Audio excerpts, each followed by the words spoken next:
Ilang residente halos magbuwis buhay sa rumaragasang ilog. Maitawid lang ang kabaong na ito papunta sa maglilibingan sa kabilang dako.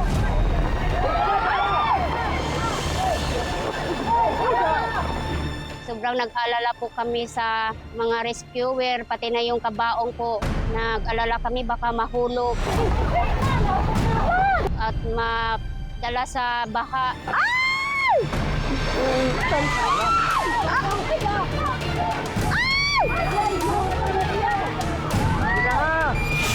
Ang tanong, matagumpay kayang naitawid ang kabaong?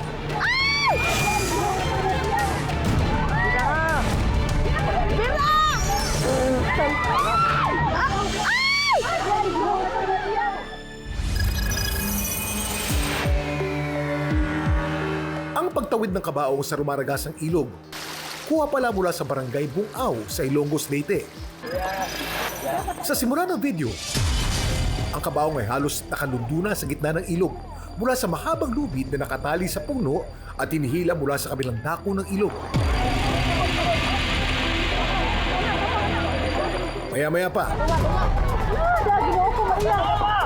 isang lalaki ang buwis buhay na lumangoy patungo sa gitna para umalalay. Habang ang lalaki ito kumuha naman ng mahabang kawayan at dali-daling dinala sa gitna para itukod pataas sa lubid. Pero ilang sandali lang.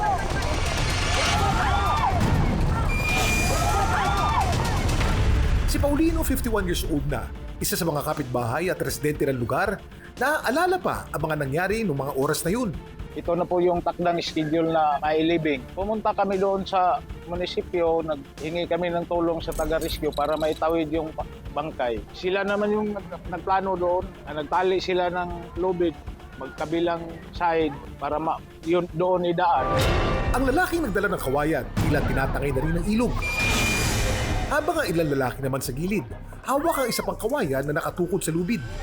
Doon sa kabilang banda, medyo mababaw pa. Dito, napakalalim. Pahirapan talaga yung pagtawid sa kabaong. Nagtutulong-tulungan pati yung mga kapitbahay nila para lang maitawid. Maya-maya pa, ang lubid ay biglang kumawala sa pagkakatukod ng kawayan.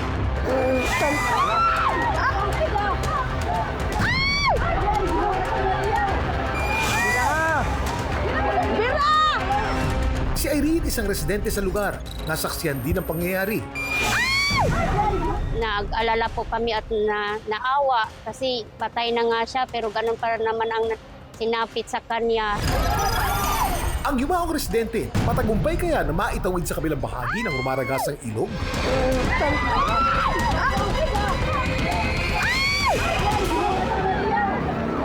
Kamangha-mangha at kahanga-hanga. Pinusuan, sinera at kumiliti sa interes ng online universe. Pero bakit nga ba nag-viral ang mga video ito? Samahan niyo akong himayin at alamin ang mga kwento sa likod ng mga viral video at trending topic dito lang sa Dami mong alam, Kuya Kim. At dapat kayo rin.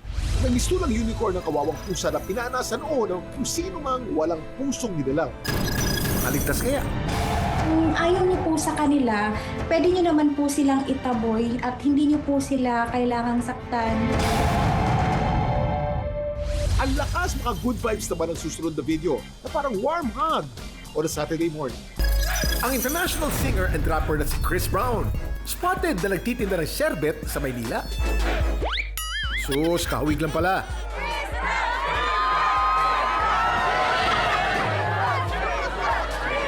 Paano niyo ihahatid sa huling hantungan ang yumaong mahal sa buhay kung walang matinong tulay at lubid lang ang pagkawid? Buwis buhay na! Buwis patay pa! Nag-alala po kami at naawa kasi patay na nga siya pero ganun pa naman ang sinapit sa kanya.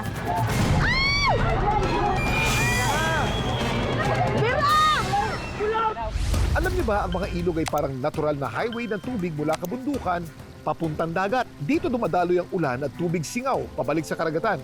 Kaya mahalaga ang mga ilog sa water cycle ng buong mundo. Nagbabago naman ang hugis ng ilog sa paglipas ng panahon. Dahil sa tuloy-tuloy na agos, kinakain ito lupa sa gilid at nag-iiwan ng bagong daanan. Kaya may mga ilog na lumidiko, humahaba, o minsan ay tuluyang nag-iiba ng ruta. Dami mong alam, Kuya Kim. Sa agos naman ng ilog sa video, halos manganib na rin ang buhay ng mga tumulong sa paghatid sa huling hantungan ng kabaong ng Yumao. Ang ilog na to sa barangay Bungao, mababaw naman daw. Pag walang ulan, madali lang naman itong tawirin. Kaso lang nung time na yon, talagang malakas yung ulan, malalim yung ilog, madami yung tubig. Pinagdudugtong ang magkabilang dulo ng ilog ng isang tulay, ang Bungao Hanging Bridge. 18 to 20 years na napakinabangan ko. Yung mga estudyante dito dadaan, tapos yung mga tao din na nakatira doon, wala talaga sila ibang madaanan kundi dito sa tulay. Ang tulay ay sumisimbolo ng progreso, pag-asa at dignidad sa isang komunidad. At ito rin ay simbolo ng estado at ng kaunlaran. Pero dahil sa mga nagdaang bagyo sa probinsya, ang tulay nasira.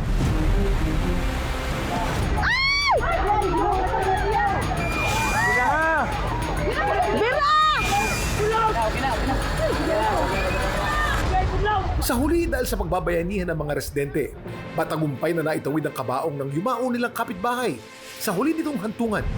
Gumaan yung pakiramdam namin nung naitawid na yung kabaong para mailibing na. Hiling ng residente na agaran sanang maipaayos ng gobyerno ang kanilang tulay.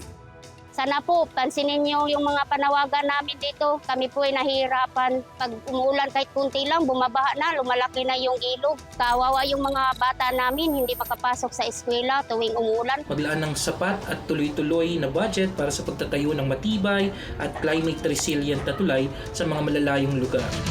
Ayon sa lokal na pamahalaan, may pag-uusap na raw tungkol sa pagpapaayos ng nasirang Bungao Bridge. Mahigpit na yakap at pakikiramay sa naulilang pamilya at pagpupugay sa mga tumulong sa kanila. Ang pinamalas na bayanihan ng mga residente ng Bungao, hindi matatawaran. Kaya walang ibang magandang pamuya sa kanila, kundi ang tulong mula sa kinauukulan para lahat ay makinabang at makatawid ng ligtas.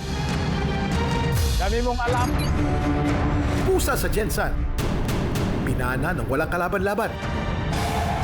Makaligtas kaya?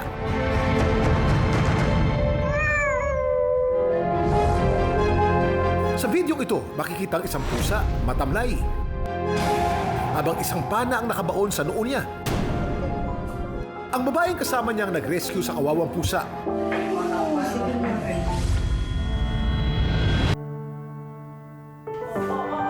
Siya si Reni Ann, na malaki daw ang pagmamahal sa mga hayop, lalo na sa mga pusa.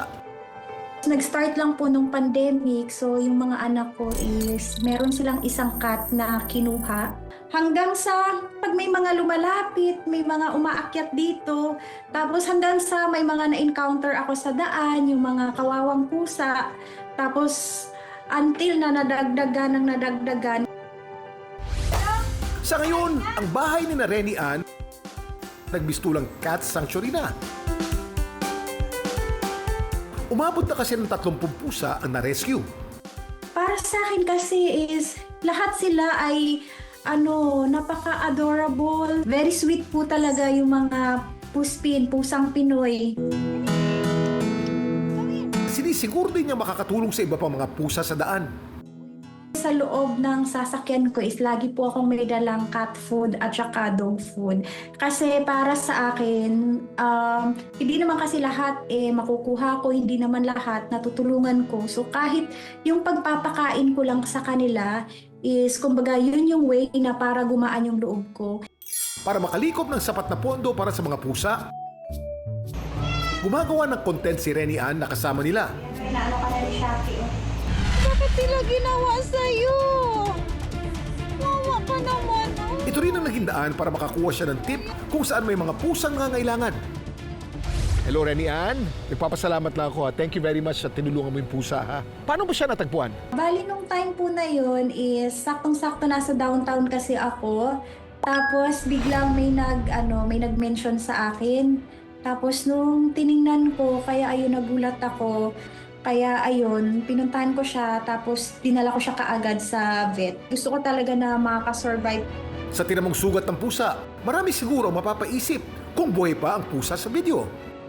Naniniwala ba kayo na mga pusa ay may siyam na buhay? Alam niyo bang wala naman talaga silang special treatment mula sa langit?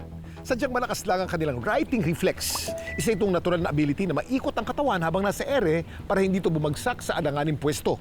Dahil dito, madalas sila makaligtas sa mga aksidente. Likas ding maingat at mapagmasid ang mga pusa. Malakas ang kanilang pandinig, pangamoy at night vision, kaya mabilis silang napapansin ang mga panganib sa paligid. Samantala, hindi na rin nila nahanap ang walang awang gumawa nito sa pusa. Kaya pinangako ni Renny Ann na tutulungan na lang niya ang pusa na pinangalanan niyang Darimka na makarecover. Nakita kasi doon sa x-ray, so buti na nga lang hindi na-crack yung bungo ni Darimka. So which is okay lang siya. And then, ayun, dinala ko na lang din siya kaagad sa bahay. At kamusta naman yung pusa ngayon, Renny Ann? Lalaro na siya, pero ayaw niya lang na may lumapit sa kanya na ibang pusa. Pero okay naman siya kapag ka nahawakan mo.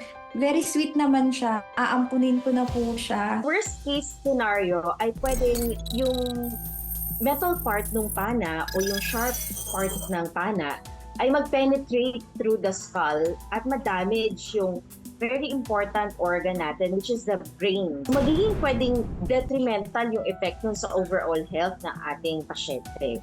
Hindi pa yan talaga masasabi na feel at home na siya. Kung minsan, marahas ang mundo para sa mga gaya ni Darimka. Pero kapag nanaig ang kabutihan, ang mga hayop na walang kamuwang-muwang, laging may kakampi at may happy ending na naghihintay. Kung ayaw niyo po sa kanila, pwede niyo naman po silang itaboy at hindi niyo po sila kailangang saktan. Dami mong alam, Kuya Kim! Ang international singer and rapper na si Chris Brown. Spotted na nagtitinda ng sherbet sa Maynila.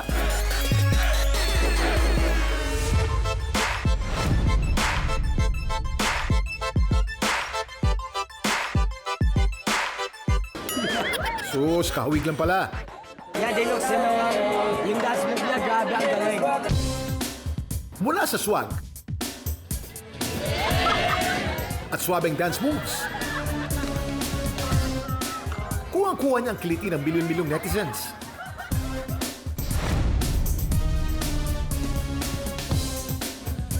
Kaya ang ilan, dinayo pa siya para makita ng personal.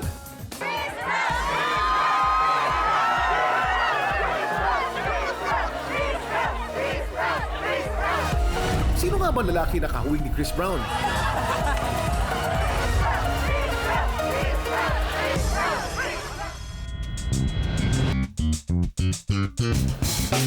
Sa daan-daang tao rito sa Fusion Alley, may isang standout. Ako nga pala ang Chris Brown ng Pinas. Pero ako po si Edison Ganasido. Ang 20 anyos na si Edison, marahil mas cool pa siya kay Chris Brown. Literal! Dahil ang pangkabuhayan niya, itong sherbet na siya mismo ang nagtitimpla. Nag-start po ako talaga kami talaga po is mostly 9 ng umaga po. Yung mga ingredients po, ganun. Minimix na po namin and then tsaka po namin nilalagay yung pandan. Ang pinaglalagyan ng sherbet, parang DIY freezer. Sinisiksikan ito ng yelo sa paligid. At saka lalagyan ng asin. Siguro po 1 or 2, 1.5 po, ganun. Sobrang tigas na po niya. Kumbaga, pwede na po siya ilabas. Kapag nilagyan kasi ng asin ng yelo, bumababa ang freezing point nito. Mas mababa pa sa 0 degrees Celsius. Ibig sabihin, mas lalong lumalamig. Dami mong alam, Kuya Kim! 3 years ago nang unang magtinda ng sherbet si Edison. At ang totoo niyan, hindi pa niya kilala noon si Chris Brown. Pero ang kanyang hilig, puporma at mag-English. Thank you so much and happy birthday. I'm just kidding, I'm just kidding. English lang po talaga ako noon. Talagang mostly yun talaga naging marketing ko talaga noon eh. Hindi rin po lubos maisip ng mga tao rin po, ng mga customer ko na yung isang vendor nagagawa yung isang bagay na gano'n na ay sabi mong simpleng English lang. Dahil dito, may naisip ang kanyang mga customer. Naisip ko nila na pangalan sa akin yung Chris Brown. Na-curious din po kay Chris Brown and then tsaka ako siya pinanood sa social media account, gano'n. Hanggang sa yun po, ginawa ko, inapalay ko na talaga po sa sarili ko yun. Ang ilang videos na kuha kay Edison, umabot na ng million views online. karamihan ng content na nag-viral ay may either educational value, yung may matututunan ka, or may entertainment value, yung nakaka-amaze, nakakagulat, or nakakatawang panoorin. Kaya kung gusto mo mag-viral, gawin mong engaging yung content mo. Dapat mapapa-comment, like, or share yung mga tao para pag-usapan yung content mo. And mas ipupush yan ng social media algorithm para mas makita pa ng mas maraming tao. Nung po nakita si Chris Brown sa TikTok po. So, sabi ko umaga ako na-dismiss. Punta ako dito and ang daming tao. Tapos talaga sinadya na. Pauwi na po kami after kumuha. Very engaging po kasi yung pagbebenta niya po ng perfect. Magandang strategy po para makahikayat ng customers yung ginagawa niya. Madaming psychological explanation kung bakit drone yung mga tao sa mga nagbabiral. Kapag sumasabay sila sa mga trends, sa mga uso, ay nakakaramdam po tayo ng excitement at anticipation. Yung social belongingness po natin mas tataas. Sa mabilisang takbo ng mundo ngayon, kaliwat kanan ang mga nagbabiral. At karaniwan, marami ang flash in the pan o mabilis lang ang kasikatan. Kaya si Edison, hindi raw niya sasayangin ang oportunidad na ipinagkaloob sa kanya. But hindi naman din po dahil sa Sherbet, hindi din po ako makikilala. Wala akong napipirwisyo, wala akong ibang nagagamba ng ibang tao. Hanggat mahal ko yung ginagawa ko, pagpapatuloy ko. At kung may isang tao siyang gustong i-shoutout, ang kanyang tukayo. You changed my life, Chris Brown. Thank you so much. You know, this is a big opportunity for me because, you know, the one and only Chris Brown. Thank you so much, bro. You're so talented. You're my idol. Sa sandamakbak na trends at viral videos, may mga kwento tulad ng kay Edison na magpapakita sa atin ang kapangyarihan ng social media. Nang isang post sa isang iglap, pwedeng makatulong para magbago at mag-level up ang buhay ng isang tao.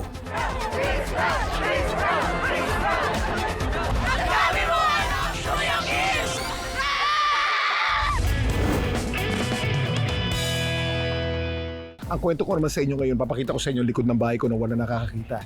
Kung saan nakatago ang dalawang pagong ko. Ito ang pinakamatatandang pagong sa buong mundo. Ito ang tawag dito ay Aldabra tortoise. Matagal sila hanggang mga 200 years. Itong dalawang to, baby pa ito. Kasi mga 25 years old pa lang sila sa akin. Pero tatagal to ng 200 years. So hindi ko alaga ito. Silang may alaga sa akin.